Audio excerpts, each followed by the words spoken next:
One of the questions I get asked a lot in this particular market, and right now the market we're in is summer of 2026. And the question I get, and this is from buyers, is, hey, I don't want to sell my house without finding the right house first. So in other words, buying first and then selling. So it's a double-edged sword, no matter what market you're in. But in this market in 2026, it's more easy to get away with that kind of offer. Maybe not on a brand new listing, because if you put yourself in the seller's shoes, if at the beginning of your listing, which you're always hopeful that you're going to get an offer right away and that it's going to be close to what you want, you're probably going to discount an offer that has subject to another house selling, because that's a really iffy offer.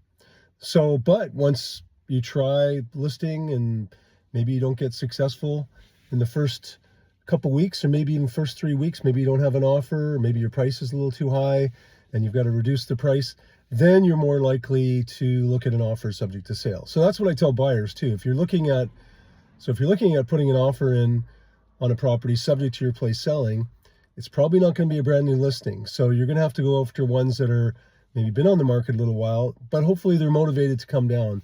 But that being said, also, it's very hard to get away with negotiating too much off the list price, even if it is, in your eyes as the buyer, a little higher than market. Maybe that's why it's not selling, but the seller is not going to give up too much on the list price, typically, if you've got a house to sell. So you do that, but then there's no risk. That's why you're going to pay a premium for it. As a buyer, you're going to pay a premium for writing an offer subject to your house selling. So you're not going to be able to negotiate much off, but you've got the no risk ability that if your house doesn't sell or you don't get what you want for your house, you can get out of the deal. And then there's the clause in there, we call it a time clause here, where if you write an offer subject to your house selling, typically there's a clause in there, time clause, that says you have 24 or 48 hours notice if the seller wants to accept another offer. So if the seller gets another offer and they like to take it, or they do take it, they've got to give the first offer that has a subject to sale on it, 24 or maybe 48 hours notice, not including holidays or weekends, typically sometimes just Sunday and statutory holidays, to give notice. So then you have a couple days, maybe 3 or 4 over the weekend, about a couple business days, maybe max, to remove all your conditions. So if you haven't done your home inspection yet, or you don't have your financing figured out, you got to remove everything if you want to go forward. So that's why a lot of times when you write a subject to sale offer as the buyer, you've got to go forward with your conditions, and such as your home inspection, which may cost you $600 or $700 to get that out of the way, just in case you get that notice.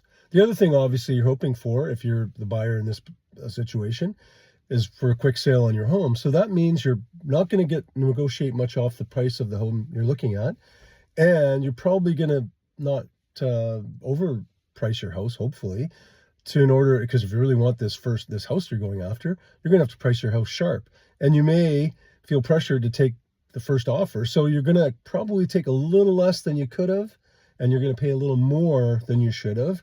So you are paying a premium. So in that case, it could be $100,000 premium. You never know, depending on what price point you're working with. So keep that in mind. But that's the price you pay for having no risk going in.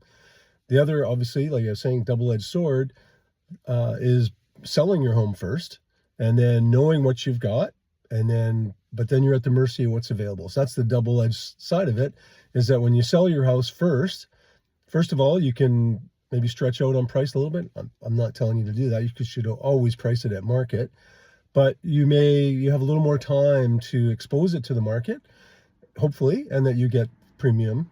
Obviously, listen to your realtor, and you should be pricing it properly.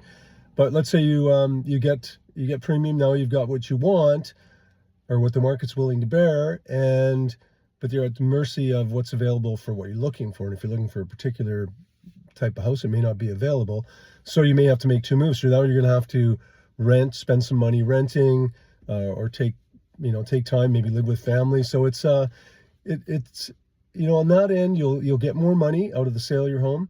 But then you have time to wait for the right deal, and you can negotiate on it because you don't have subject to sale. So you might save, depending on which way the market's going, you might save some serious money. You might save 30 or 40 on your sale, and then you'd be able to negotiate 30 or 40. So it could be 50, 60, 100, who knows, of value if you sell first, but you've got to, then you take into account, maybe I've got to rent for, maybe it's 6 months, but maybe it's 6 months at $3,000. So you're talking $20,000 versus, you know, making 50 or 60. I mean, these are just numbers I'm throwing out there, but that's the price of buying first versus selling first. Hope that makes sense. If you have any questions, please let me know. Have a great day. Bye for now.